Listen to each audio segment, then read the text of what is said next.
forgive us our trespasses, as we forgive those who trespass against us. Lead us not into temptation, but deliver us from evil. For thine is the kingdom, power, and glory, forever and ever. Amen. Amen.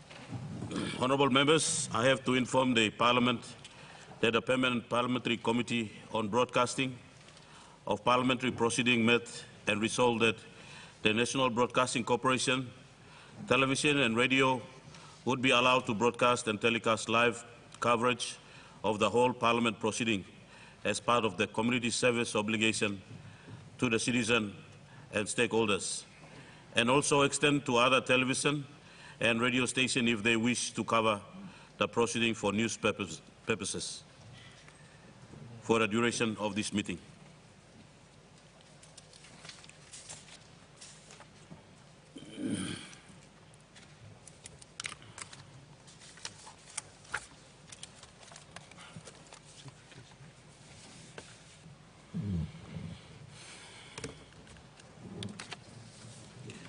Honourable members, I have to inform the Parliament that the Speaker has, in accordance with Section 110 of the Constitution, certified 54 acts made by the National Parliament.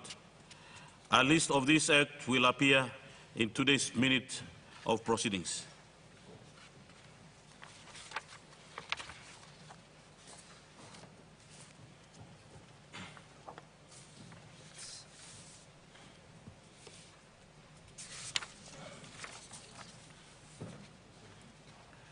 Honourable members, I have to inform the Parliament of the death of late Honourable Kevin Isifu on 13 September 2022.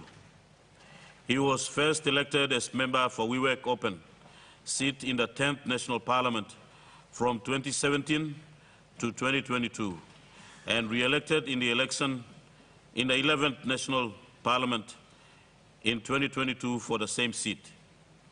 During these terms, he served as Minister for Intergovernment Relations following the formation of O'Neill Able Cabinet. He was a member of People's Progress Party and then switched party allegiance to United Resource Party in October 2019. Honourable members, I have to inform the Parliament of the following deaths of former members. Sir Peter Leslie Charles Bata, on 22 June 2022, a former governor for Madang regional seat. He was first elected as member for Madang provincial seat in the 5th National Parliament from 1992 to 1997. Governor for Madang regional seat in the 6th National Parliament from 1997 to 2002, and re-elected to the same seat in the 7th National Parliament from 2022 to 2027.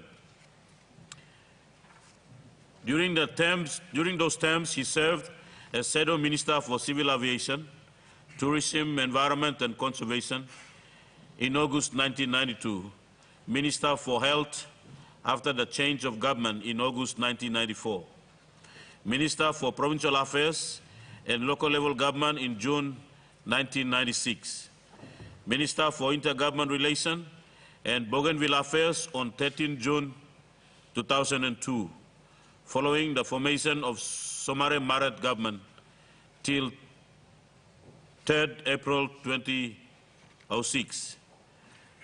Then moved from Minister for Intergovernment Relations to Minister for Health, but retained Bougainville Affairs portfolio. He resigned from the ministry in August 1995 to be the governor for Madang province after the provincial government reforms. He was awarded the Knight Bachelor for service to the community, business, government and country.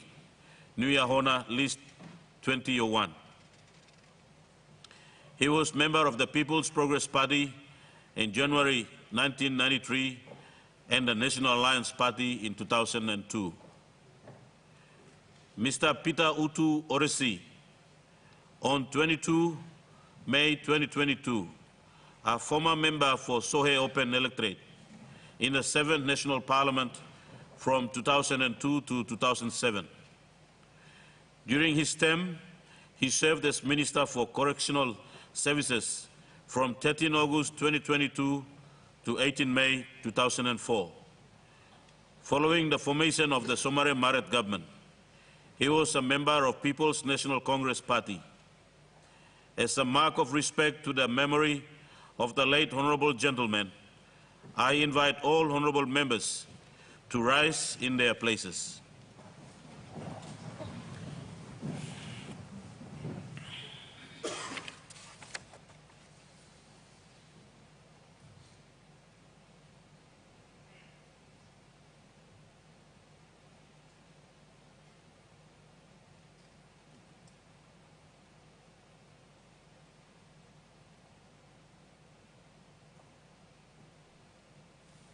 I thank the Parliament.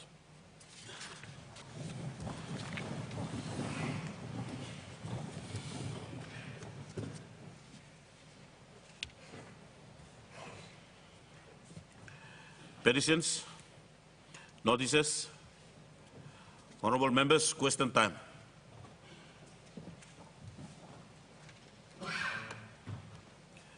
The honourable member for Kokopo. Thank you, Deputy Speaker. My question without notice is directed to the Minister for Intergovernment Relations. Minister Justice, Attorney General and Public Services, please take note.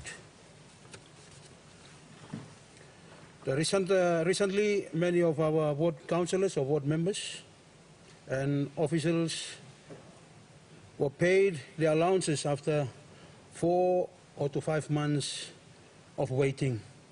Mr. Speaker, the situation, as Deputy Speaker, the situation, I believe, is the same for village courts, magistrates and officials.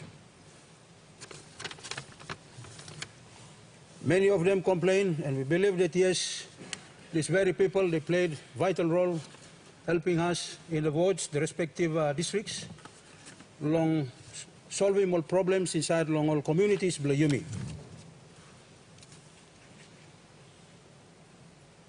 Many of them passed on, some that they continued, and yet all is still waiting pay belong all. But we thank this government long started him all pay belong all 4 to 5 months ago. My Speaker, Mr. Deputy Speaker, my question as follows. Can the Minister inform this Honourable House if there is a plan put on our ward councillors or ward members, village court magistrates and officials on the government payroll, and so the allowances are paid on fortnight basis, and if so, when will this happen? Thank you, Deputy Speaker. Minister for Intergovernment Relations. Thank you, Mr. Deputy Speaker, and I thank Member for Kokopo for this very important question that's been asked. And I concur with the members' comment that ward members play a very significant role. They're the face of the government on the ground. They're the ones who mediate. They're the ones who ensure that government services are provided on the ground, which affect 80% of our people on the ground. And therefore, the question is very important and vital. The question of whether the ward members have been paid or not, there are about 6,000 ward members, of which My department and the Department of Treasury had already paid for the last 4 to 5 months from January to, I think, about April, of which, of that 6,000, 1,000 odd members have not been paid, mainly because of issues about accounts. And therefore, when their accounts are resolved, they can be then paid, obviously backdated to the time that they are supposed to be paid. Otherwise, my department has already applied to Treasury to access funds for the remaining part of this year. The second issue that you raised, which the second part of the issue is those members who have been waiting and have passed away. And obviously that question implies that it would be before the time that government has put the ward members on salary per fortnight. In the past it was, I think, allowance for per month, and I am told that it should be about 200 kina per fortnight. But this government, Marape, at that time, Marape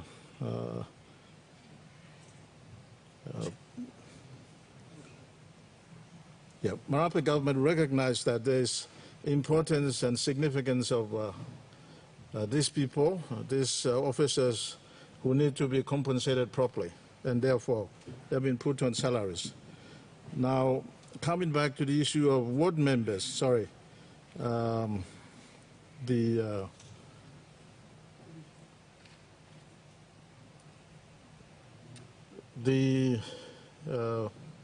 court officials, sorry. Coming back to court officials comes under jurisdiction of Attorney General's office. As to how Attorney General is addressing that issue in terms of salaries, it would be appropriate for Attorney General to answer that question. Thank you.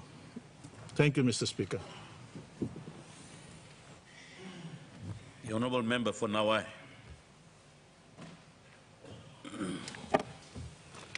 Mr. Speaker, thank you once again for recognizing the people of Wainirep, Nambak, Labuta, and Ahi Rule of the Nawai District. Mr. Speaker, my question without notice are directed to our good Prime Minister and the Minister responsible of National Planning and Monitoring. I'd also like our good Minister responsible for oil palm, coffee, livestock, agricultural, and national roads and highways, please take note. Mr. Speaker, my background to my questions are as follows. Nawai and our sister districts of Huon Gulf, Markham, Kabung, Minyama have the untapped potential to supply the ever-increasing demand of organically cultivated and raised fresh produce, livestock and cash crops. Mr. Speaker, while we appreciate the Marape Rosso government initiative to connect PNG and continuously fund the district roads capital investment program, we need to do more.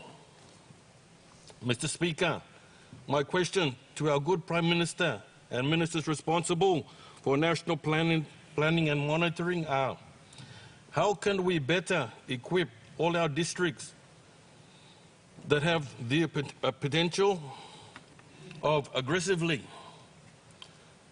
cultivate cash crops such as coffee, cocoa, copra, oil palm, livestock to boost the yield? Number two, furthermore, how can we continuously fund the district road program and other capital investment programs in this term of Parliament so that we assist in connecting the rural farmers to markets within PNG and the region. Thank you, Speaker. The Honourable Prime Minister. Thank you, Mr. Deputy Speaker. Let me thank the good member for Nawai for asking a very important question, that is very pertinent, a question that is very close to my heart. As you know, we, as a government, we are district and rural focused. That is rightfully so and correct, because 80%, if not higher, of our population are still locked in the enclaves of our districts and in the outbacks of our country. The districts, the members district, as he alluded to, as well as the other districts in Morobe, and not just Morobe, but right across our country, has potentials that can be harnessed and tapped. Our people own land. They're currently sitting on their land. They engage in subsistence, in the subsistence sector or subsistence part of our economy. They're working to feed themselves. And for us to migrate this big population to actually cash crop is in the interest of our country and a major focus of our government. And the latest question in regards to how do we equip our districts to ensure that the yields are boosted. A couple of ways I could respond, Mr. Deputy Speaker. First thing first, every district, by way of our allocation trend, is entitled to what we label as District Services Improvement Program. In the District Services Improvement Program, 10% is allocated for the planning and the administrative component, of which the districts, it is instance Nawai or any district for that matter, could plan properly the district plan and indicate, and we'd like to encourage. And if you make a submission on a road, the district will fund, but we're seeking support from the national government and the provincial government. That district, in my view and my considered advice, the district road rather, must be geared towards opening up the rural economy so that the agricultural productivity or the other economic activities, forestry, fisheries, etc., could be linked through that infrastructure we want to do. So to answer him in a quick manner, every district has its potential, like his district. Utilize 10% of the district services fund that comes to you. Plan out what is your 1 or 2 priority roads. If it is not yet in our government focus, the last 3 years, under our government, we have tried our absolute best. One district, doesn't matter which side of the opposite side or government side you sit on the floor of parliament, one district and all our provinces has some level of funding to all roads our districts identify as priority roads and our province identify as priority road. We have district road and provincial roads. Just for clarity, district roads are roads within a district from one LLG to another LLG. Provincial roads are district that links two districts together, and of course the national roads are those roads that cross, or national highways and roads. They cross from one province to another province, or multi-provincial roads as we have in some of our major highways. And so, Mr. Deputy Speaker, if every district through this question, if you have a strategic road that is currently not receiving some level of support and you feel that it goes to where a cacao potential lies or a copra potential lies or a coffee potential lies or vanilla or anything for that matter, it is in your interest to liaise with national planning through a submission. We will try our absolute best within the size of the budget we have. If we could have a handle on this one, we'll give our best endeavors to assist so that these roads assist us delivering the produces that we need to bring to the markets. In another question, or maybe in another statement, I would indicate to the Parliament our critical focus on roads and cash crops, so that these roads and cash crops and the other infrastructures could ensure we ramp up our own domestic productivity for local markets as well as our international markets. Certainly, Mr. Leader for Nawaib, we look forward to a submission from your district. Likewise, other districts who can submit. If we support you with one road, our national budget may limit to one road, two roads. As I said, your justification can win the heart of national planning. If you clearly indicate this road is going to a coffee, this road is going to a cacao, this road is going to a copra, if that indication comes with your submission, that, in my view, will stand to attract support from our national planning team, because all indication has gone out. We need those roads to be economic roads and not just social roads. Thank you, Mr. Speaker.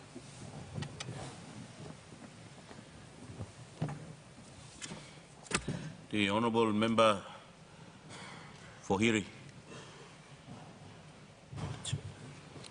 Thank you, Deputy Speaker, for the opportunity to ask this important question for my people. And being a backbencher, Deputy Speaker, I have not been privy to the ministerial determination, and therefore, Mr. Speaker, I seek your guidance to direct this very important question to the Honourable Minister, whomsoever is in charge of the Conabada Petroleum Park Authority, and if not, then the Prime Minister would take note. Mr. Speaker, every day I drive past, every now and again, I drive past this big broken signboard which proudly reads Conabada Petroleum Park. And I must say, an excellent initiative by the previous Petroleum and Energy Minister to make downstream a reality in the petroleum sector. However, as per concluded investigations of the PAC, the NRI, Transparency International, all which have claimed KPPA is Honourable Member, I interrupt you on your question. Let me put the question straight to Clerk. Maybe the question raised can be... Let me get clarification on whom your question can be directed to.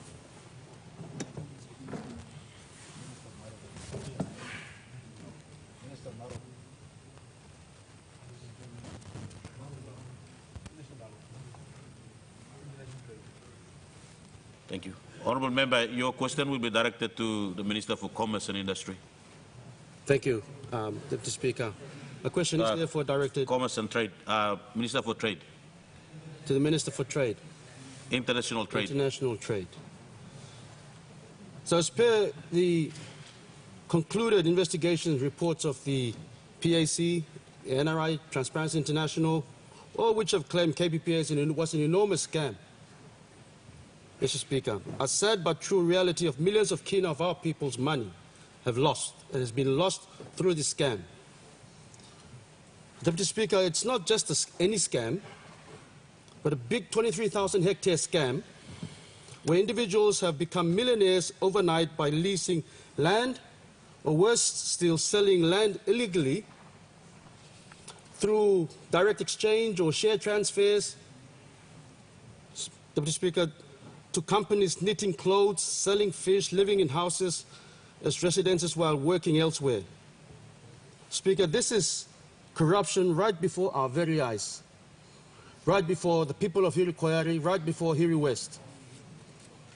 We built the PNG LNG project and are now accelerating very fast towards the Papua LNG commissioning, but yet we failed to keep KPPA going, which would have derived us benefits of downstream processing in this sector.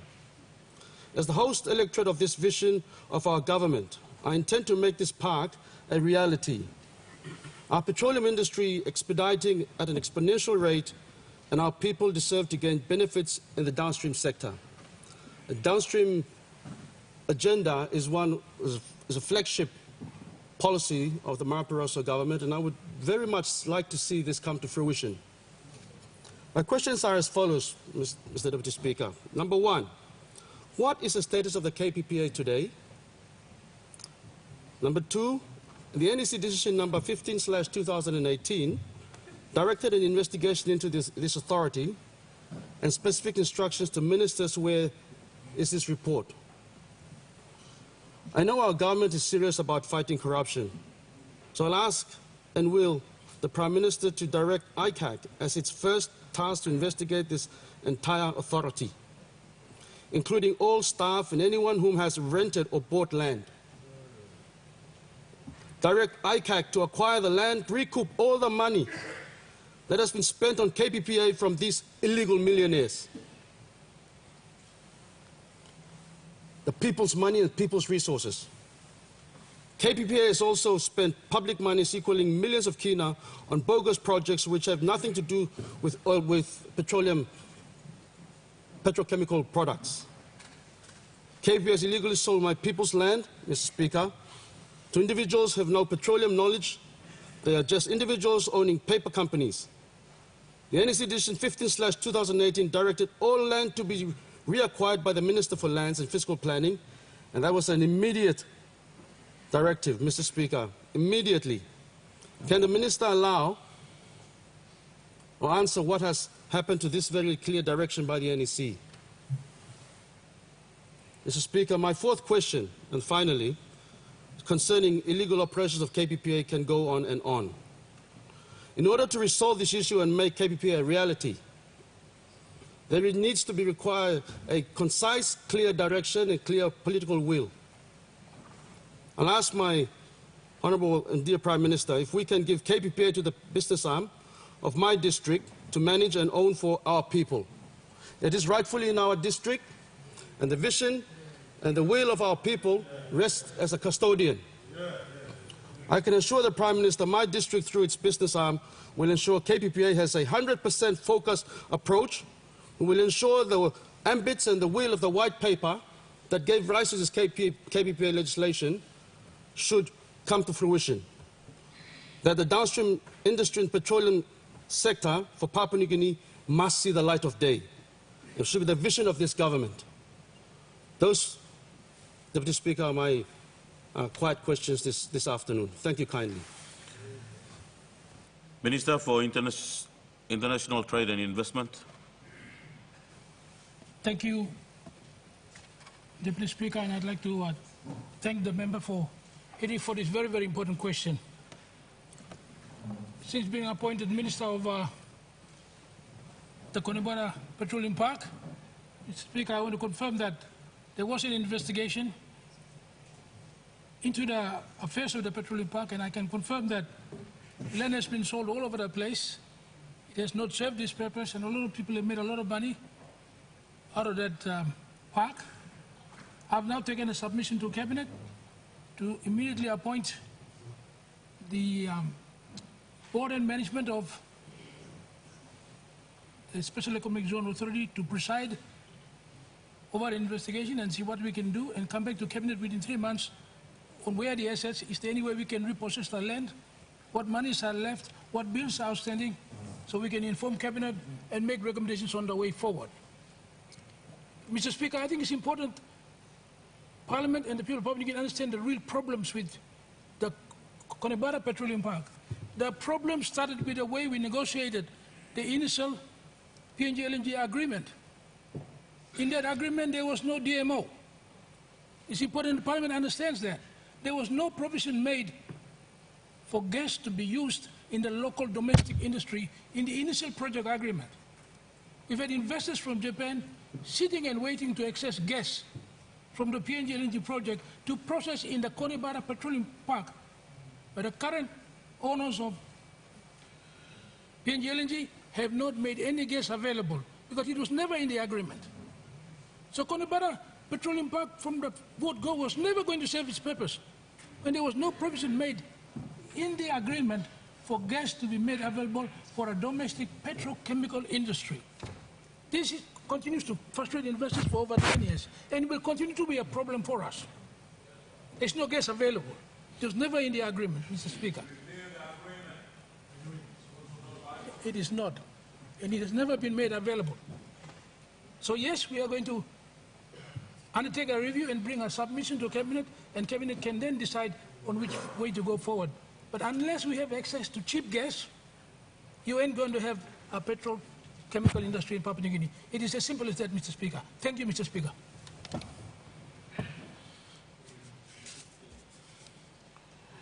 the Governor for Western Highlands. Thank you, Mr. Speaker. I want to thank you for giving me this time to speak. I want to thank my people of Western Highlands Province. I also thank God that the 11th Member of Parliament, the Prime Minister, and all the other governors and members of Parliament.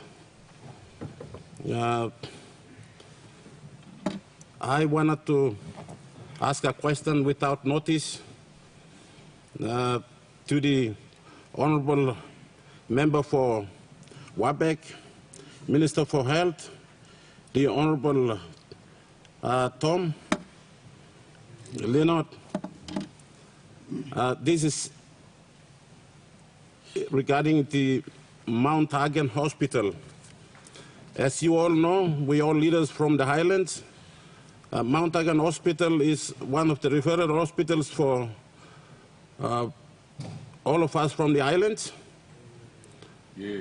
And Minister, I'm sorry to ask you this question on the floor of Parliament, but as you have seen on the newspaper and medias, Mount Hagen Hospital now hasn't got a board in place. And it's a very, very important hospital. And after these election-related problems, Hagen is becoming so populated. And the Southern Islands, Ella and Wabek and Hagen, we have so many people in Hagen, and our hospital is becoming too crowded. So I would like to ask the Minister, we do not have a board for probably over a year now. Hospital board, so is that my job to replace a new board, or I will have to come through your office we have a board? And it's very important that we need to have a board in place for the Mount Hagen Hospital. Thank you. Honourable Minister for Health.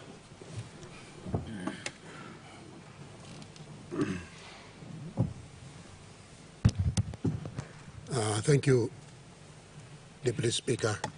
I'd like to take this time to thank the Governor for Western Islands for this important question.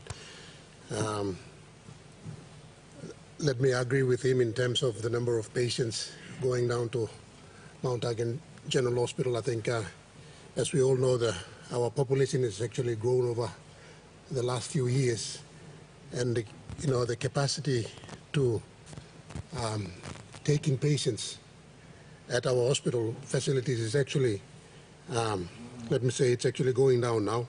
With the growth in population, there's something that the government is currently looking at.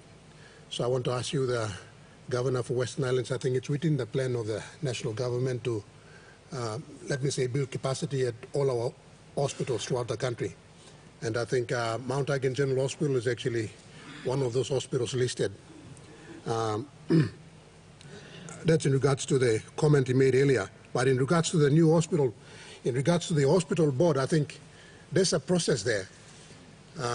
Governor, I think there's a process there. If the current term of the current board, if the term of the current board is actually expired, I think there's a process there. You need to write to the health department, and I will look into it. I think I gave reassurance to some of the leaders from Western Islands who've actually raised it on the corridors of Parliament, that I will look into it as a matter of urgency, and we will try and appoint a new board. And it will follow the normal process, board members appointment process. So in regards to that, I think Western Islands is one of those where I've gotten some written complaints from the hospital management, also from some of the members. So that is one PHA we are looking at, a hospital board we are looking at to make sure that we bring in the board members as soon as possible. Whilst on that, let me also point out that there's other PHAs, including the one from Moro and one from other provinces that have actually written to us, and the submissions are ready. They'll be brought to NSC, and we will expedite the process of appointment so that we can have hospital boards in place to run our our PHAs and hospitals throughout the country. Thank you. The Honourable Deputy Opposition Leader. Thank you, Mr. Deputy Speaker. I'd like to ask my question without notice to the Prime Minister with regards to ethnic clashes in the city. And I'd like to ask the Minister of Police and Minister for Defense to take note as well. Mr. Speaker, my question without notice again is directed to the Prime Minister. I am very concerned about the recent incidences of ethnic clashes in Port Moresby and the general rise in crime and offences elsewhere that goes largely unpunished. Mr. Speaker, Deputy Speaker, we see people walking the streets of Port Moresby armed with weapons, bush knives, machetes, even guns. We see criminals attacking mothers and stealing their shopping bags and groceries as they return from shopping. Our citizens are being killed week in, week out. We see the recent spate of criminal activities in Port Moresby and the ethnic clashes, which has rendered much of our city no longer safe. The impression of us getting is that our people no longer respect our laws and even are no longer afraid of police. Mr. Speaker, Mr. Deputy Speaker, very recently, and I'm talking last week Friday, the Porabada landowners, the Porabada villages were attacked, and truckloads of ethnic tribesmen loading 10-seaters, 5 doors, making their way down to Porabada to attack the people down there. An important LNG site. The Baroni landowners very recently, we hear. The Saraga landowners. And Mr. Speaker, it has come to our attention, and we all can no longer deny that the traditional landowners around the Central Province and Port Moresby are no longer respected. I, as a Papuan leader, and Papuan leaders, are sick of this nonsense. As Papuan leaders, we cannot take it. We cannot tolerate it anymore. Something needs to be done, and done quickly. Media news coming out each week is very disturbing. The spillovers from the Highlands provinces and districts have now tarnished the image of our city. And something needs to be done immediately to deal with this law and order issue that is affecting our country. Prime Minister, it is very encouraging to see you as CEO of our country, traveling the world, selling our country for investment opportunities. But our local issues, especially law and order issues, need to be dealt with if we are to be the country for conducive investment. And so, Prime Minister, in recent days, in the last 10 days, there are 6 murders in the space of two weeks or 10 days. The silence of the government is deafening. Prime Minister, Port Moresby is no longer safe. It's no longer safe. And so, Mr. Speaker, through you, may I ask the following questions to the Prime Minister. Are you aware that the majority of the ethnic clashes in the city involves tribesmen from Taripori? people from your own electorate, unfortunately. We acknowledge that my comments does not include many of our citizens from Hela province, in particular. Taripori are law-abiding citizens. Mr. Speaker, the Constitution allows citizens to travel freely within Papua New Guinea to do work, raise their families, and do business. Our cities belong to Papua New Guineans. But what we want is to know is, as Prime Minister and as the member for Taripori, what steps are you going to take to stop these tribal fights and ethnic clashes once and once for all? Number 4, Mr. Speaker, what steps will you take to reassure the residents of National Capital District that your tribesmen will cease from using the city as tribal fighting venues? Number 5, what steps will you take? Honorable Member, we have a point of order.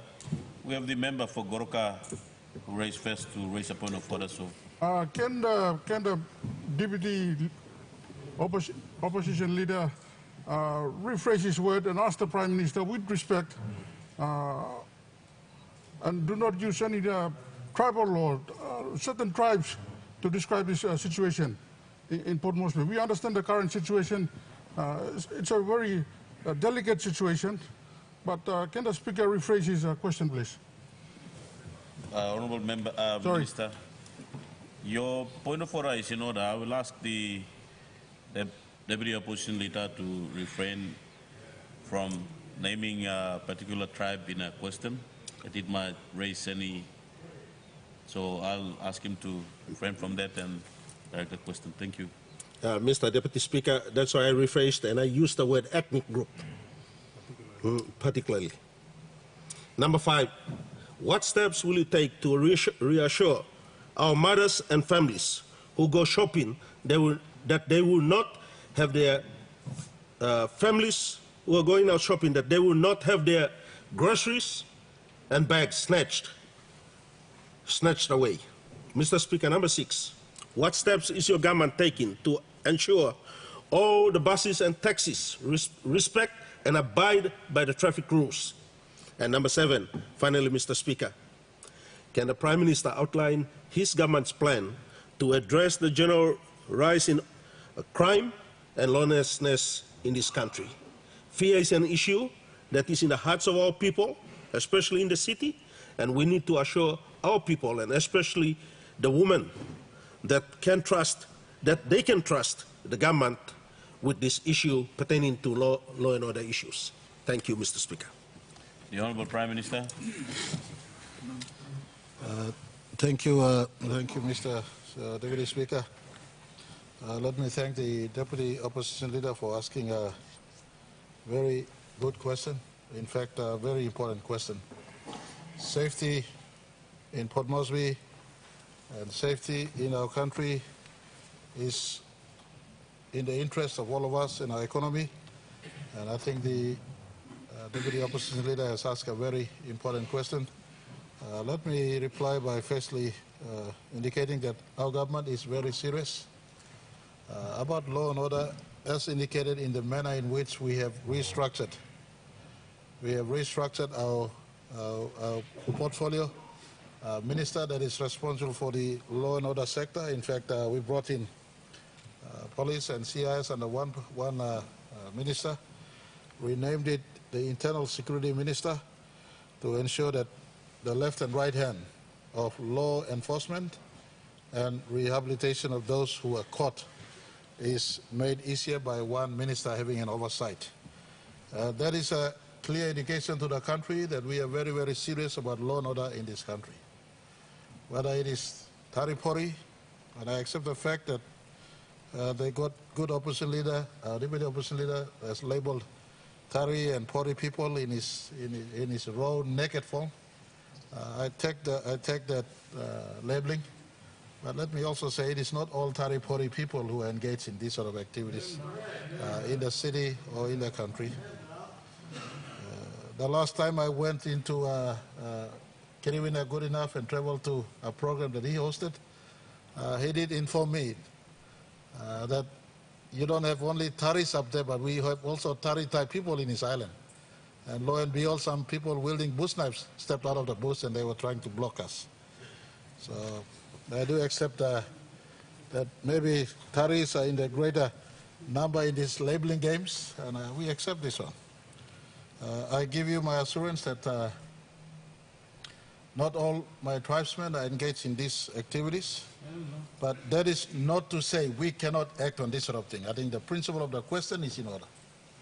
We must take steps to address this sort of thing.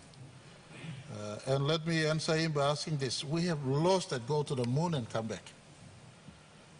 The other day I was telling the internal security minister and the ministers that deal with the domestic aspect of our security. Mr. Police Commissioner, we don't need to call you every time an incident happens for you to make an arrest. We don't need to call you. It's your day job, for goodness sake. It is a day job. It is a night job. You've signed up to this to have a handle on this sort of thing. Whether it is a Tari person or it is a person from the planet Moon or whatever it is, get on with getting this business done and making some arrests. And so he has reported back to us on what needs to be done. I told him that if you want your deputy commissioners, pick a deputy commissioners for the sake and restore police. Police is the easiest place for discipline to be brought down from the top down. So it's not as if we're not working. You know, sometimes we are silent because Prime Minister cannot be issuing instruction all the time. Someone is paid to do this job for. And I'm sure the incident that happened yesterday or the last week incident is not the first time. The incident happened in Port Moresby. It has been happening for the last 20, 30 years as a result of urban migration into our major urban areas.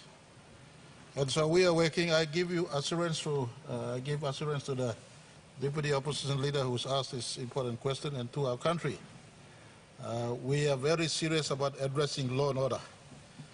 And the indication of lack of police ability to police law and order is the lack of arrest happening in Port Moresby. If it is not happening in Port Moresby, God help us, elsewhere it is not happening. So we're not trying to approach from a cut and paste piecemeal approach. We're stepping back now in a holistic manner. We've given instruction for police recruitment to start to take place next year onwards so that we get up police number up to 10,000 in the next 10 years. At the moment, for instance, our police force has a force strength of around 6,000. If you look at our population, possibly at 9 million, if it is 9 million, that's one police to a population of 1,500. That is statistics that is not good for us. And so we've given indication from us now going forward for the next 10 years, we should be systematically improving police to a 10,000 police force, and we're working towards this space. In the immediate need for us to arrest some of these occasional law and order incidents that spiral a lot of hand, let me also take this time to this question. Next year when we do census proper, we will take stock of all population we have in our country. We will take stock of all population. We want to have an ID-based knowledge of every citizen in our country to assist police also to pinpoint those who cause problem we can easily identify. Some of these measures may include like places like Port Moresby and Lae and in urban areas. People who migrate into the urban areas, there must be a reason why you migrate into the areas. But no reason to come in, you're coming for a holiday. We have to know where is your address in the city. So I think the reordering of our society for proper accountability of people moving around is important. So these are conversations that are currently being discussed so that we could make our country a safer place. We take accountability for who is moving in and out, what is happening, and working with, for instance, the city municipals, our city government here, our Lae City Authority, Hagen City Authority, Kokopo City Authority, some of our urban areas, where currently we see places like, for instance, even places like Alatau, There are hardly any tourists there, but there are criminal activities in Alatau that has happened in the last few years. A place like Kokopo, there are hardly any tourists there, but criminal activities has emerged in the last few years there.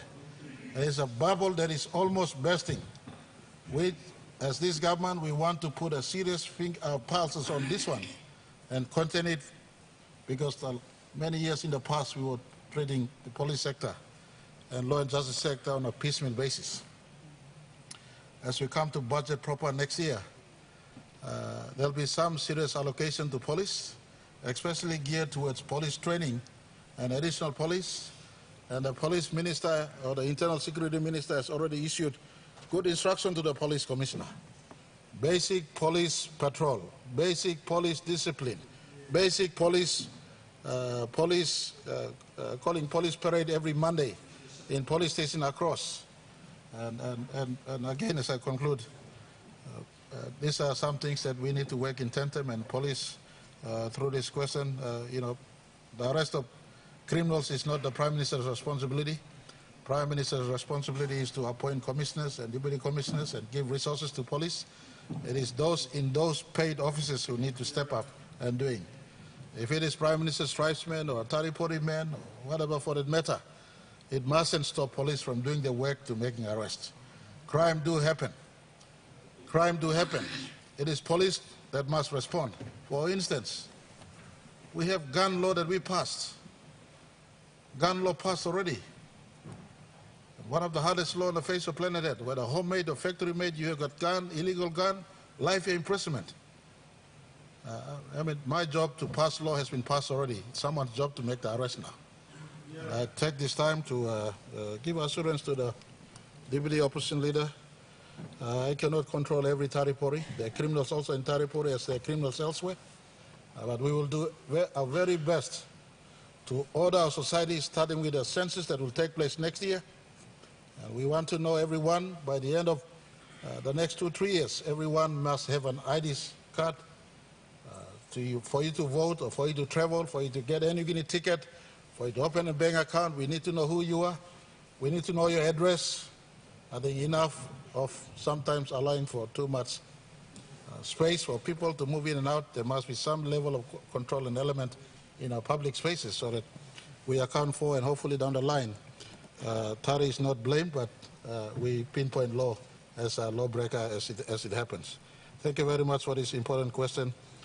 Please, as I conclude, Mr. Police Commissioner, I don't need to instruct you to make arrests. It is your job. Get on with doing the work.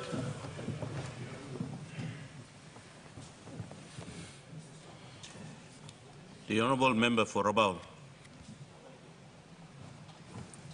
Thank you, Deputy Speaker.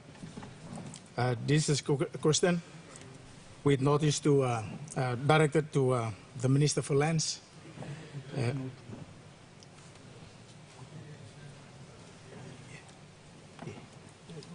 Yes, physical planning and urbanization. Deputy Prime Minister, Honorable John Rosso. This is relating to the titling of land under the resettlement policy framework, if there is one, under the Disaster Management Act. Mr. Speaker, since 1994, Rabaul volcanic eruptions, approximately more than 80% of the people in Rabaul district were relocated to 6 subdivided allocated land portions and are still living there today. Mr. Speaker, my question, Honorable Minister, please clarify if there is an existing resettlement policy captured under PNG's Disaster Management Act. Honorable Minister, could you further advise if people living in allocated and subdivided land, disaster-related, are eligible to obtain land titles? Honorable Minister, this has been a much discussed agenda of the people of Rabaul. A land title, of course, warrants confidence in the people for further development of the land, raising and improving living standards. Honorable Minister, your direction and advice would enable me to develop a strategic plan to achieve positive outcome relating to the subject matter. Thank you, Mr. Speaker. The Honorable Deputy Prime Minister, Minister for Lands. Thank you, Mr. Deputy Speaker. I'd like to say thank you to the Honourable Member for Rabaul to ask a very pertinent, relevant question. Be very happy to answer it. The resettlement issues, especially in the disaster area after the Rabaul volcanoes, was people from Rabaul were sent up to Sikut and areas up in the behind Kokopo for resettlement. The resettlement was done under the Kokopo Restoration Authority to settle people there. And in that sense, they subdivided, planned the areas for resettlement. But the thing is, when they ended up with the subdivisions, no one followed past and issued land titles to them. There is nothing stopping your authority or your district from working closely with the Lands Department to ensure that the people of the resettled areas get the relevant titles that they deserve. They are resettled, the subdivisions and portions are done already. All it needs is for your district to work closely with the Lands Department, and we will help you issue titles for those people. We have also delegated the powers of the Land Board and the Physical Planning Board to the East New Britain Province, and that is also accessible for you to utilize it there. So the powers are already devolved to the province to use, and it is purely an administrative matter that I would ask for your district's coordination with the relevant land authorities which have devolved powers to sort out the issue there. There is nothing stopping it from the people who are sitting on those relevant portions to get their titles. Should you have any issues that pertain to those titles not being issued to those people, I am available for you to seek redress and come see me in the office for me to direct the appropriate people to sit down and sort out the issue. There is no restrictions to giving titles to people in the resettlement areas. Thank you very much. I hope that answers the question. Thank you, Mr. Deputy Speaker. Honourable members, our question time has lapsed.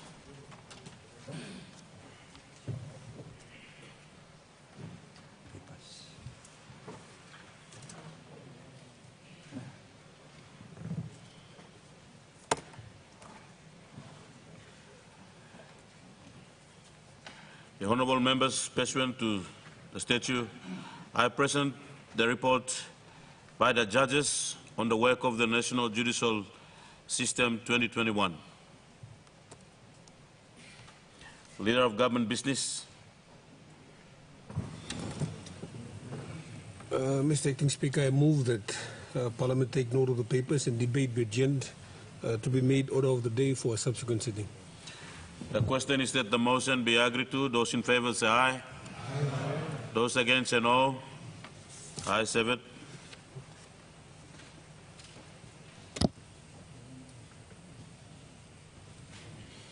Leader of Government Business. Mr. Speaker, I ask leave of Parliament to move a motion without notice. Is the leave granted? Leader of Government Business. Mr. Speaker, I move that leave of absence be granted to Mr. Joe Pomat, Speaker, Mr. Walter Snowbelt, Minister for Transport and Civil Aviation, Mr. Jelta Wong, Minister for Fisheries and Marine Resources, and Mr. Chris Iveta, Governor for Gulf, for overseas duty travels. The question is that the motion be agreed to. Those in favour say aye. Aye. Those against say no. Ayes have it.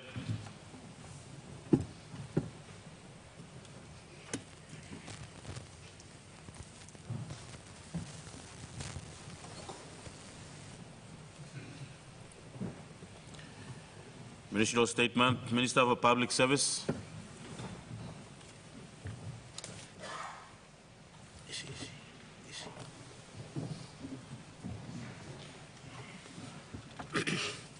Thank you, Mr. Acting Speaker.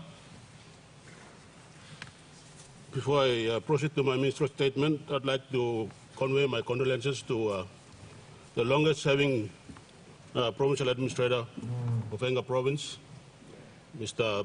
Dr. Amian, Samson Amian, who served, I think, the longest in the country. So that's for record. I'd like to pass my condolences to the people of Enga and the public servants of Enga Province.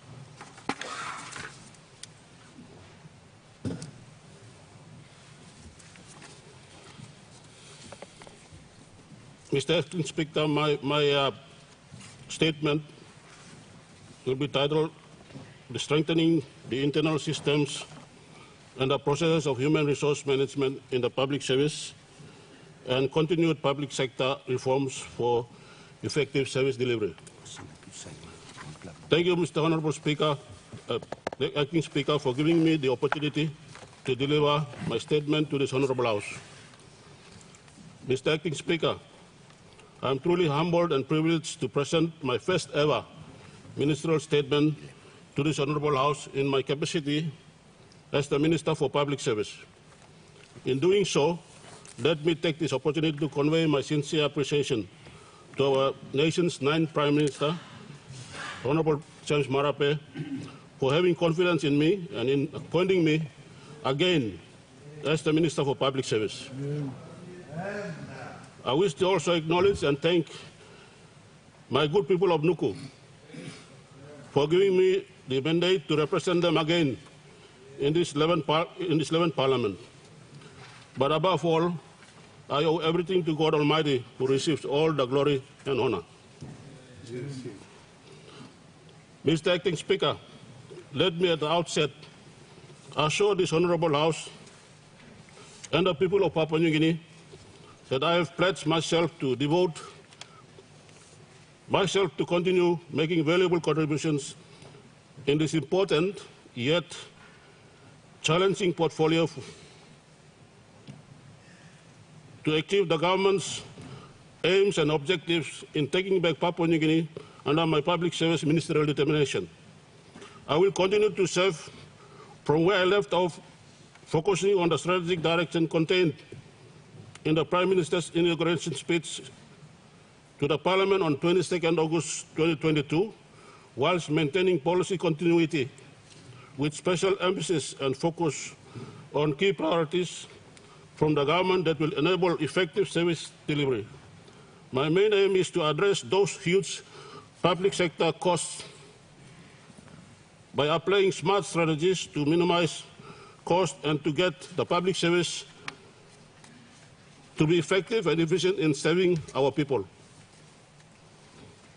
Mr. Acting Speaker, my intentions are the same since taking up the Ministry of Public Service in January 2021, mainly focusing on 1, cleaning Waigani first by getting the basics right in terms of human resource strategies and business processes. 2, automating the public service systems and processes for effective and efficient service delivery of services and cutting down waiting time by using ICT and modernizing the public service. 3, managing the performance of agency heads and all public servants so their work is worth their pay. And 4, improving terms and conditions of public servants with the establishment of institutional housing and health insurance policy for public servants, which is already in progress. Mr. Acting Speaker, these are some of the priorities I wanted to undertake aside from the 6 strategic priorities of the Marape Rosso government assigned to me in the public service in 2019. The 6 strategic priorities have now been translated into 6 KRAs as a process towards developing practical, manageable, and achievable implementation plan which has been approved by the government for this ministry. The updates would be in this chronological order under the respective agencies in my ministry. 1, the Department of Personnel Management. A, retirement exercise. Mr. Acting Speaker, the government has reappropriated 200 million kina through the Department of Treasury to complete the retirement exercise in 2022. And for this year's retirement exercise, a total of 640 public servants from 33 agencies at an estimated budget cost of 63.5 million kina are being considered for retirement as the department continues to carry out the exercise. In summary, since 2019, this continuing government has spent 178.4 million kina on the 3,236 retirees. Figure includes also for this year, retiring figures for this year. This is an achievement by the government and will continue in 23. Mr. Acting Speaker, let me also say straight outside of my statement that we also have signed an arrangement agreement with the private agribusiness training center, which is now training the retirees to prepare them to go into SME into this country, so that the skills and experience is brought into the SME and the business sector to grow the economy. B, national identification for NID or national identification for the public servants. Mr. Acting Speaker, on the registration of public servants for the national identity system, as at August 2022, 90% of national agencies have registered for NID in NCD alone. DPM and PNG Civil Identity Registry are continuing to work closely to progress this matter in compliance to NEC decision to have all public servants registered. A total of 12,536 public servants have registered for NID. There are about 112,399 who are yet to register, and most of these are from the provinces. The main purpose of public servants being registered is to ensure the unique numbers identify them as one person placed on one position and on one pay. Only thus implementing the 1PPP policy and cleansing the payroll system with the aim of reducing the personal emoluments budget blowout. Mr. Acting Speaker, as of pay 2022, which is last week Friday, the public service workforce on the government's Alaska payroll stood at 129,058. Of these, 86% are at the frontline service delivery, including the health workers, teachers, discipline forces, judiciary officers, whilst only 14% are in policy and administration. There are 121 government agencies on the Alaskan payroll. As of the same pay 20, as of last week payday, out of the initial 220 personal P budget appropriation of 4.55 billion kina, 3.39 billion has been expended to date, with a balance of 1.16 billion remaining to pay the remaining 6 fortnights for this year. Again, this is information for agencies only on the election payroll system, while about 54 agencies have their own payroll systems. These are mainly statutory bodies, universities, and the national parliament, which the figures are not included here, but are captured in the 2022 budget book. In terms of distribution of staffing numbers, as of pay 20 of 2022, teachers form the largest number of public servants at 67,846, followed by health services at 16,687, discipline force at 11,848, and village courts and land mediators at 12,954. Following on from there, the National Department at 12,309, the provincial and district administrations at 6,256, whilst PNG Customs and IRC at 1,160. A total of 495, or 86% personnel are engaged at the front line in service delivery, and 18,565, or 14% personnel in policy and administration. Mr. Acting Speaker, I want to inform the House that the figures for frontline service providers in education, health and law and order sectors are increasing and will continue to increase because of the expanding population, and by existing policy, they require training, recruitment of more of these frontline workers. In addition to the above, I want to stress that out of the estimated 4 to 5 billion gross spent on public servants' wages and salaries and other PE expenditure annually, an estimated of 1.6 billion to 2 billion, which is 40% of the salary, is paid back to the state as tax. Again, these are figures from the Alexander payroll. Mr. Acting Speaker, the above information is now at my fingertips as on 26th of September 2022, I launched the personal emoluments dashboard, which I can now access easily from my mobile phone and laptop. This dashboard is updated every fortnight and contains all payroll information for all agencies, starting from PE expenditure, unattached officers, new hires, staff on strength, new positions created, establishment, vacancy, predictive analysis of payroll, pay, and others. I can now tell which government department or provincial administration is treading well and are in the green code, or which is not doing well and in the red code. In terms of agency heads and provincial administrators managing the staff and the personal emoluments, the rollout of this dashboard has commenced, and agency heads that have not received the dashboard credentials because they failed to attend the important workshop on the 26th of September 2022 must communicate quickly with my department.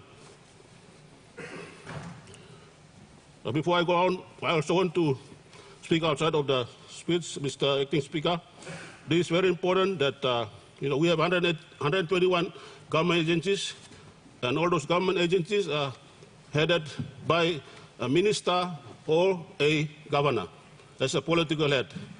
I would like to appeal that you take responsibility to make sure that you oversee and provide direction for those agencies as the political head.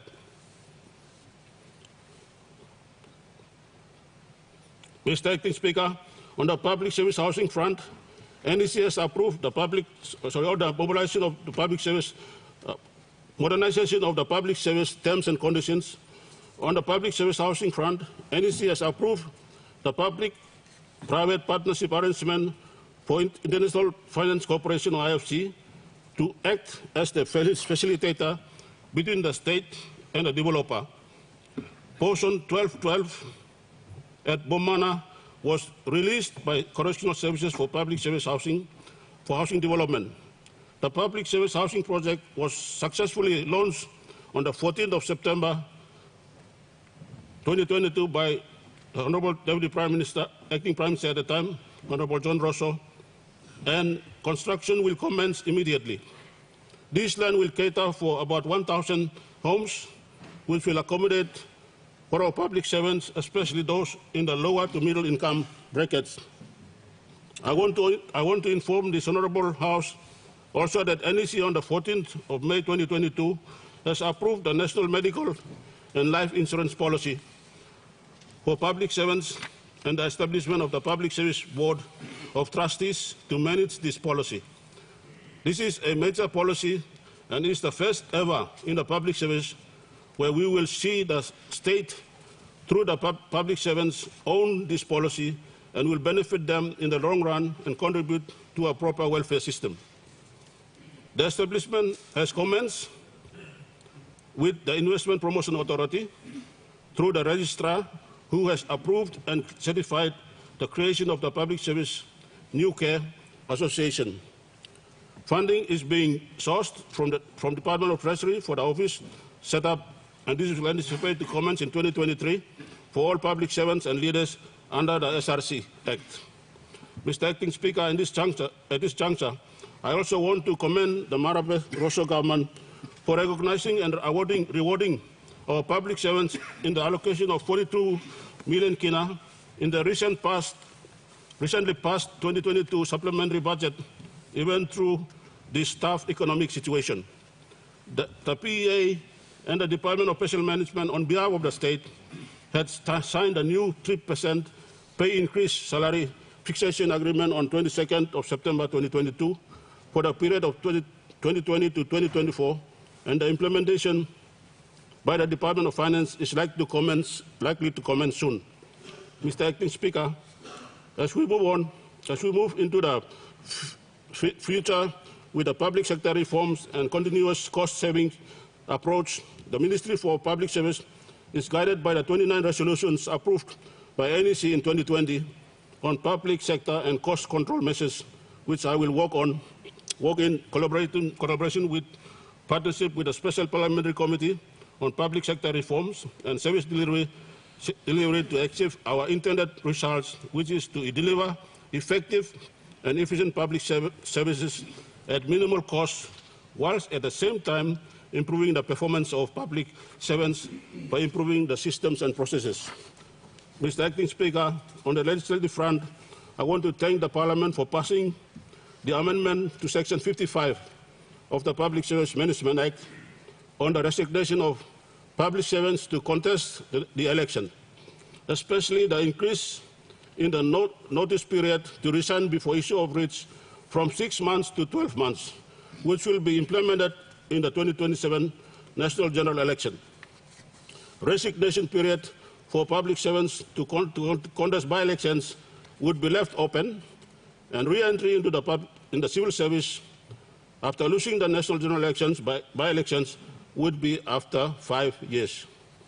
In the recently concluded 2022 National General Election, a total of 75 public servants tendered the resignations properly to contest the 2022 National General Election. My department has written to respective agency heads advising on the termination from the payroll and to fast-track the calculations for DPM's vetting for payout. On the issue of the 40 medical doctors who resigned to contest the elections, the Public Service Election Database at DPM indicated 50 doctors had resigned properly, only five out of the 40 doctors resigned properly, following the proper procedures complied by the law, while the others didn't. The Constitution of Papua New Guinea gives right to every citizen to stand for the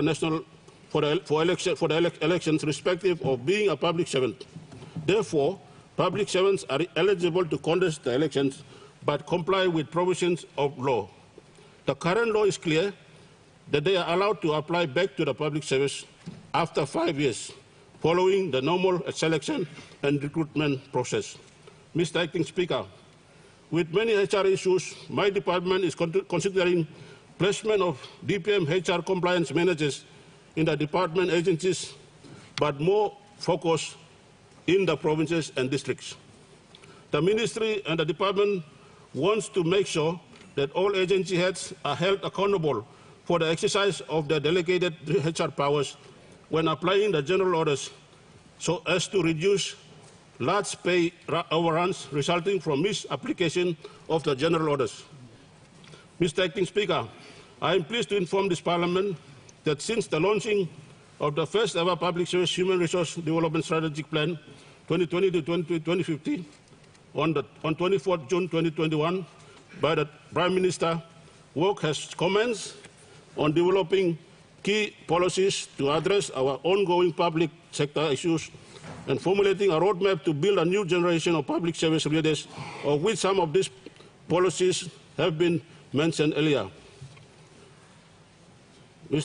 On Public Service Commission, Mr. Acting Speaker, one of my intentions was to clean up Waikani first by getting the basics right in terms of human resource strategies and business processes.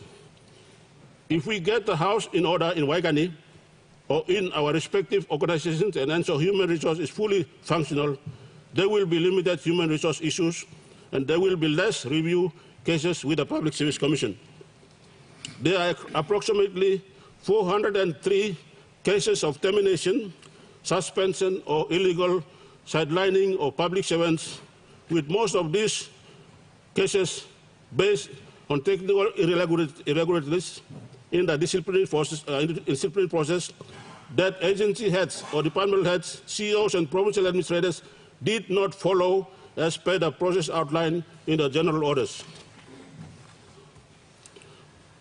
If so, if the Public Service Commission determines that these public servants are reinstated and their lost salaries backdated, this is costing the state a huge liability, and the government meets the cost through our taxpayers. Mr. Acting Speaker, I have given instructions to my department to review the Public Service Management Act and the regulations to insert a provision to hold agency heads personally accountable for disciplinary decisions that they make and has cost implications to the state. State will not meet this cost anymore, but individual agency heads will meet these liabilities. On the same token, an independent review is currently in progress to ascertain the proper roles of Department of Personnel Management and the Public Service Commission, which I will bring necessary legislative amendments to Parliament once this review is completed. On Pacific Institute of Leadership and Governance, or PILAG, Mr. Acting Speaker, on the capacity building and targeted training for our public servants, the Pacific Institute of Leadership and Governance, as the premier institution for delivering courses for our public servants, has now set a benchmark through its NEC-approved policy documents on forging a new generation of future leaders through sustainable, stable, and consistent public sector training for improved service delivery. The policy is a major shift directed towards the human element of the public service. The individual public servant in the organization must change in terms of attitude, commitment, and behavior towards work. The policy is expected to bolster significant improvement in the performance of public servants as mandatory and compulsory training for all new public servants intake beginning 2023. The new intake will undergo a 2-year compulsory probationary period, beginning with the first-year induction program at PILAG, similar to LTI for lawyers, and graduate with a postgraduate certificate or diploma in public administration and a year field placement in the districts and LLGs. Mr. Acting Speaker, this policy will ground the public servants in the civil service matters, as an important initial and integral phase of the public service career training, where in the first 1 to 2 years of the probationary period, they are taught the values, principles, ethics, and operational systems and processes of the government system. It will also be compulsory for any individual who intends to apply for a CEO position to must attain the competency-based leadership qualification from PILAG. These are some of the important changes that are being instituted into the public servants training to instill ethical competency in public service leadership, of which the training is tailor-made to contribute to good governance as to reinstall public service confidence in the bureaucratic machinery. Mr. Acting Speaker, in conclusion, the updates in the Ministry of Public Service outlined in this statement are linked to the Prime Minister's commitment made on behalf of our government and are also in line with some of the reforms initiated by the former governments. The greatest challenge in the past and still remains for the public service and other state services at present is to achieve a balanced personal emoluments budget. The Ministry, through the Department of Personnel Management, has taken on board the directions from the government to commence activities and develop policies that will eventually achieve this result within the next few years. The recent Public Service Management Act 1995 as amended has provided for agency heads performance measurements and accountability. And through the online agency heads performance management system in place, this will be considered consistent with the amendments to the Prime Minister and NEC Act 2002 to also have ministers and governors accountable in delivery of the KRAs to the Prime Minister. In doing so, we will progressively overcome the challenges we face. I am confident that by working together, we will succeed in delivering on the Prime Minister's commitment to this Parliament to take back Papua New Guinea in the succeeding years of his tenure.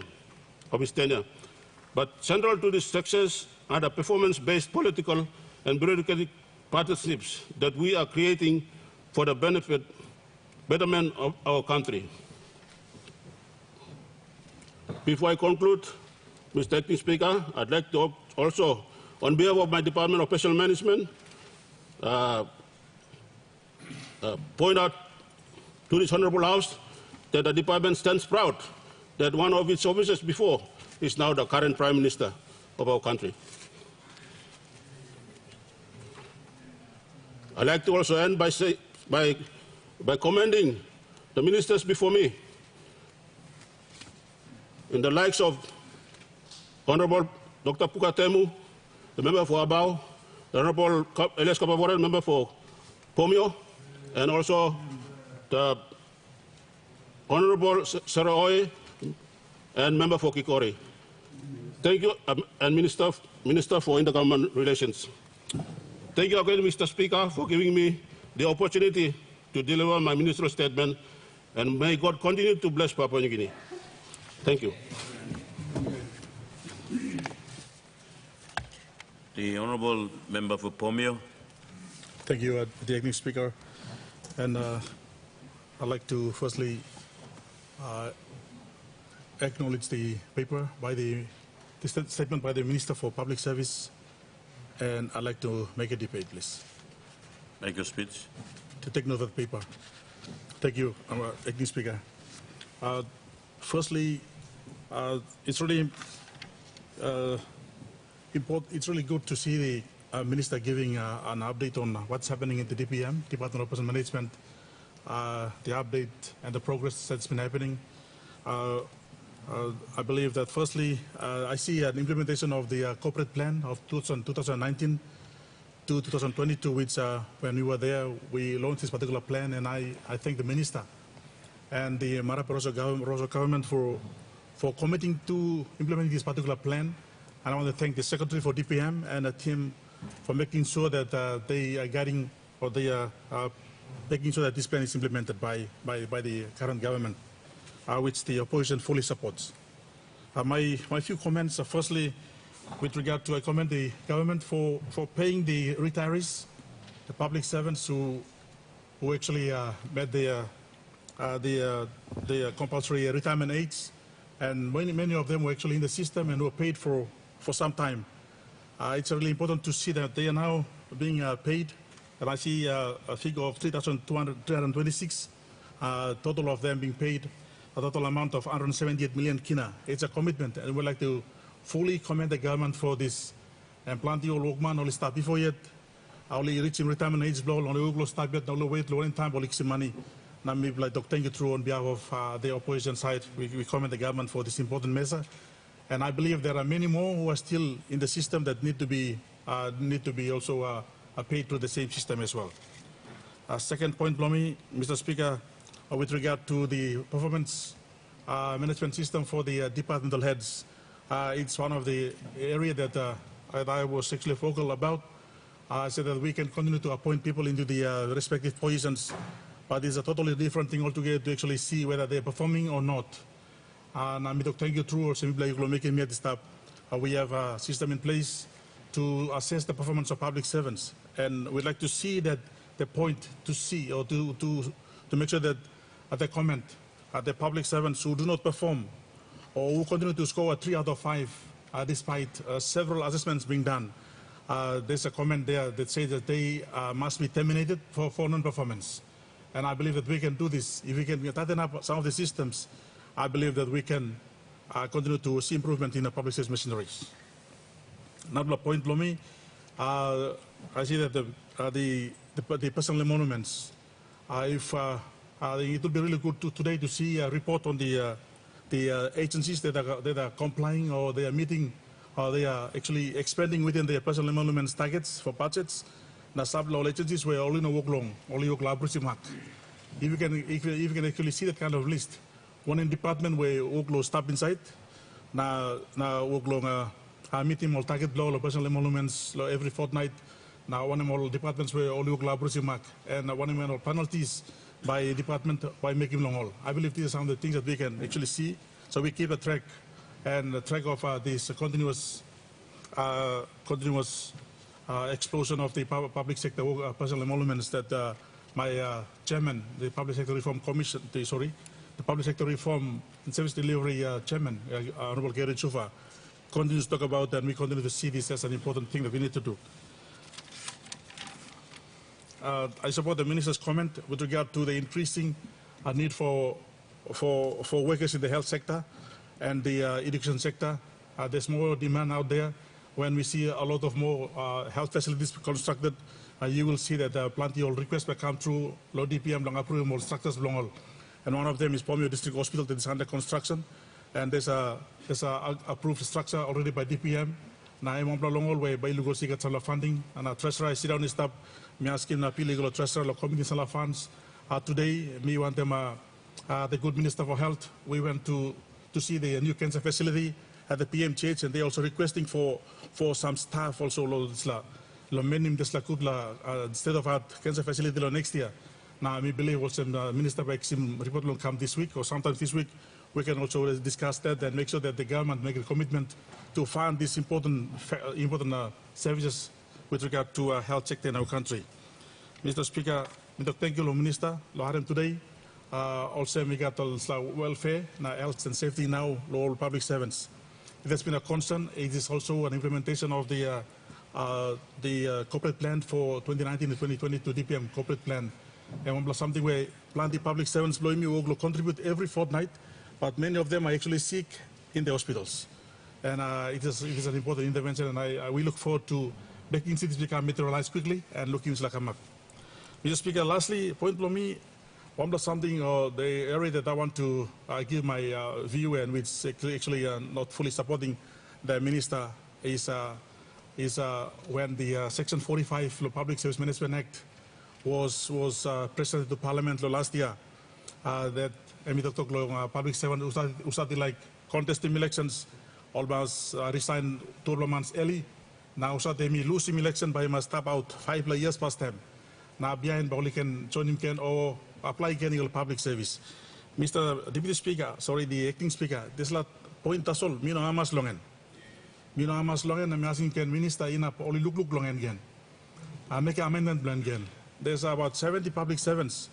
You know, these public servants will only start at a higher level. You know, illegal land tumble frontliners who actually resigned to contest the elections.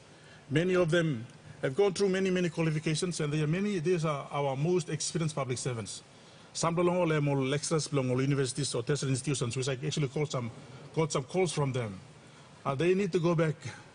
They need to go back and be accepted again in the system. But then this law it calls them only by waiting 5 years.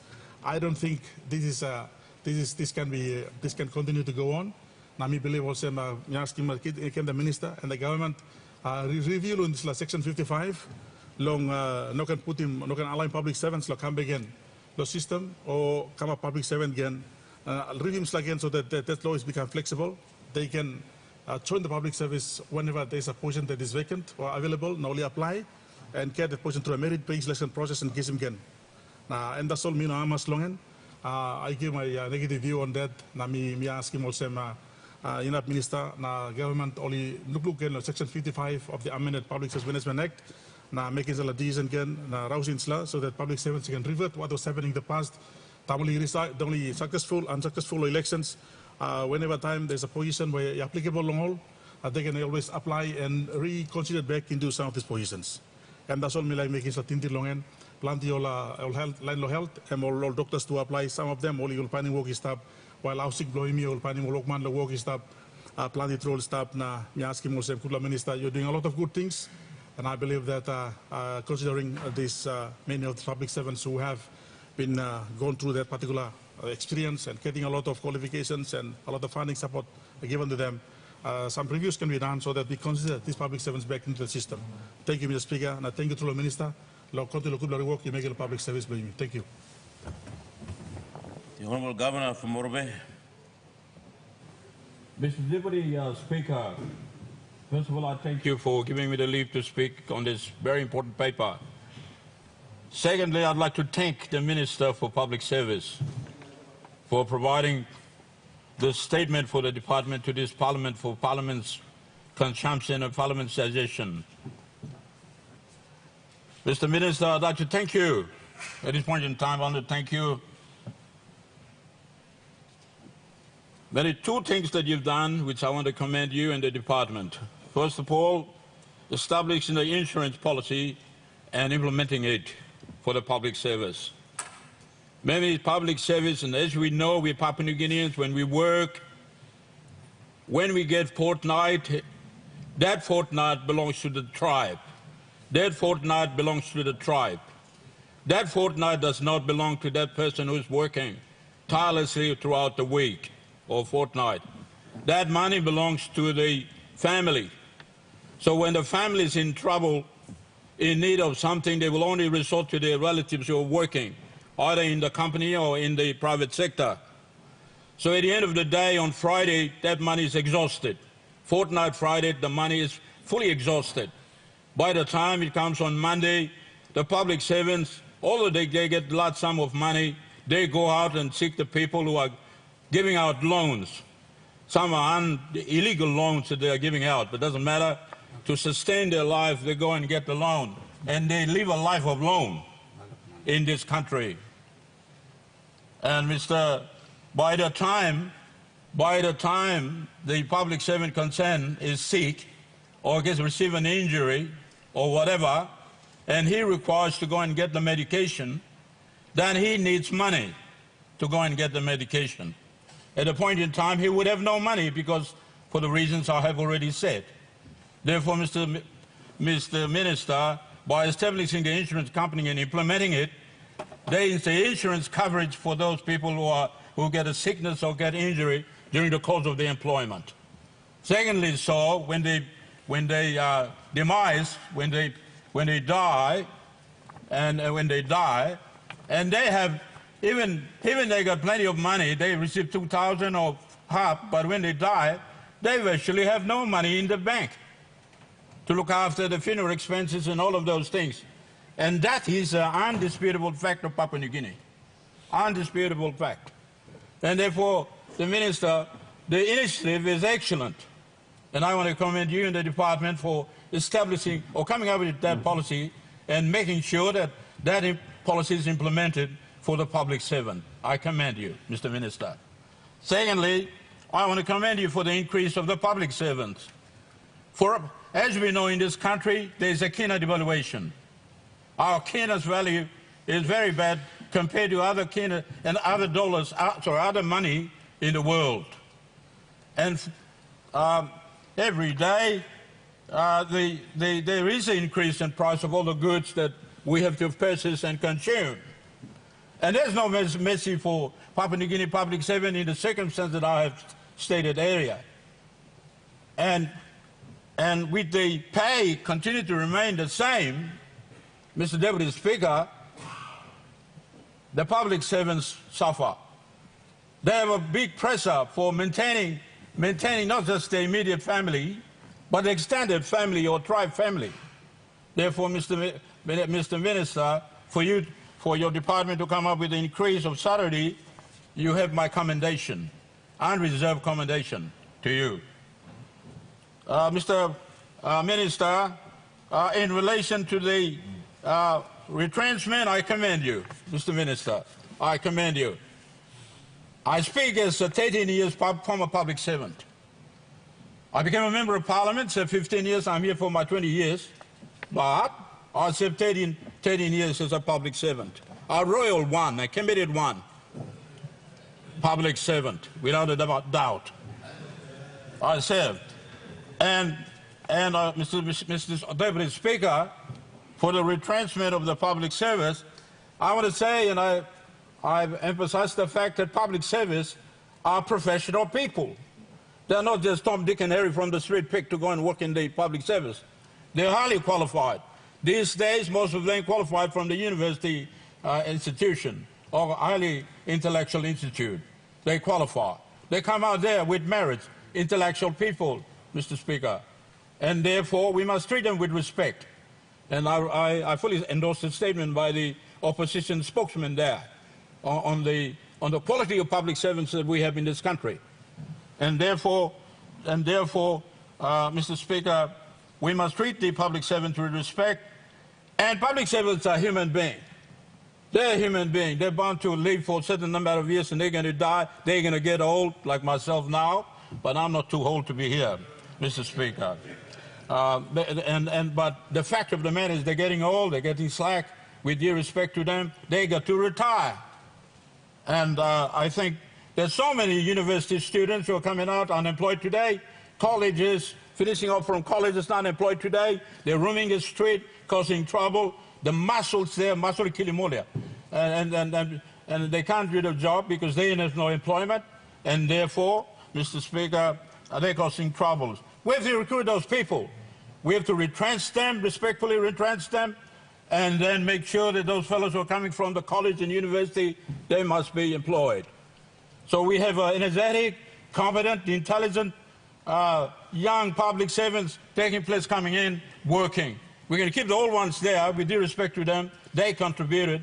But as I said, as a human being, when they're old, they must be discharged, and discharged respectably, Mr. Speaker.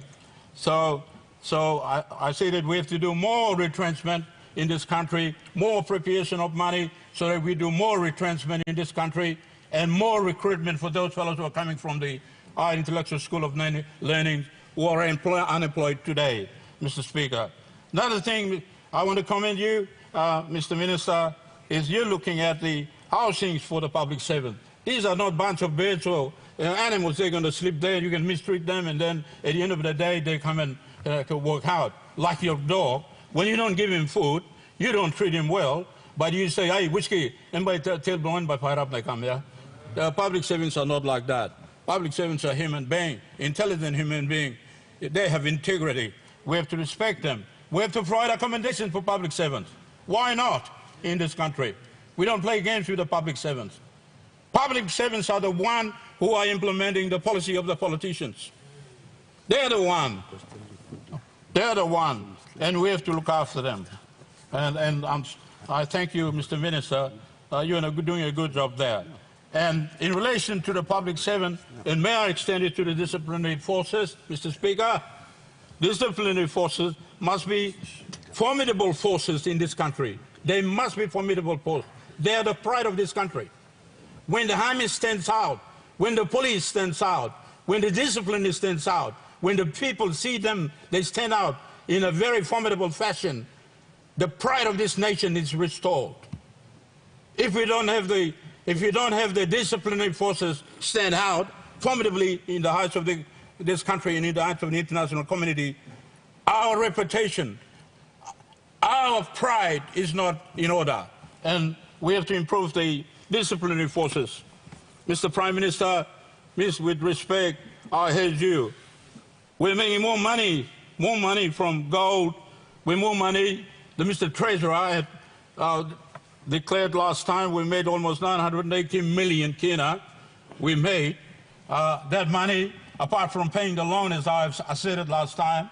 Some of those money must be used to build our disciplinary forces. These are disciplinary forces are like public servants, ordinary public servants, Mr. Speaker. That is not good for this country. That is not. Surely not, Mr. Speaker. We have to make sure that our disciplinary forces are formidable disciplinary forces. Making Australia come to kill him in the bottom. You come up with a little man here, Mr. Speaker. We have to show that we're a country. We have to show it. and the money that we've got must build the disciplinary forces. And I'd like to concur with the opposition spokesman for the who spoke earlier than me in relation to the public service who seek to go and contest the election, and when they lose the election, they must stay 50 or 5 years before they come and contest the election. I think that's clearly unconstitutional. That infringes Section 50 of the Papua New Guinea Constitution, right for citizens to contest the election. And as that speaker has said, many of these public servants are highly qualified, and the young fellows. Young people go election or lose come out there, and then you stop them to go and work in the public service. I think you're depriving this nation for the service this country needs. And therefore, I think 5 years is much too long. And if it stands on, if it stays like that, let me put on record that if this law continues to stay on, we will file a Supreme Court reference petition and enforce Section 50 of the Papua New Guinea Constitution. And I want to make that clear to you. And I support the opposition spokesman on that matter. But the Deputy Speaker, I'd like to surely commend the Minister for the statement placing before this Honourable House the state of the public servants in this country and to what degree we can improve to make the public service a formidable public servants in this country. Thank you, Mr. Speaker, for listening to me. The question is that the question be put. Those in favour say aye. Those against say no. Ayes have it. Leader of Government Business. Mr. Acting Speaker, may I thank him. Members on both sides of this House for attending our first day of Parliament. Ministers, members, as I've always said, Parliament takes precedence of any business we have, and it is comforting to see that on both sides we have a fair number of members attending the first day of Parliament. So I put on my record that from us as Leader of Government Business, we'd like to thank you for us members attending, and those who couldn't make, we've given them leave of absence from this Parliament. Mr. Acting Speaker, I now move that we adjourn Parliament to 10 a.m. Tomorrow. The question is that the motion be agreed to. Those in favour say aye. Aye. Those against say no. Ayes have it. Honourable members, I adjourn Parliament until tomorrow, 10 o'clock a.m.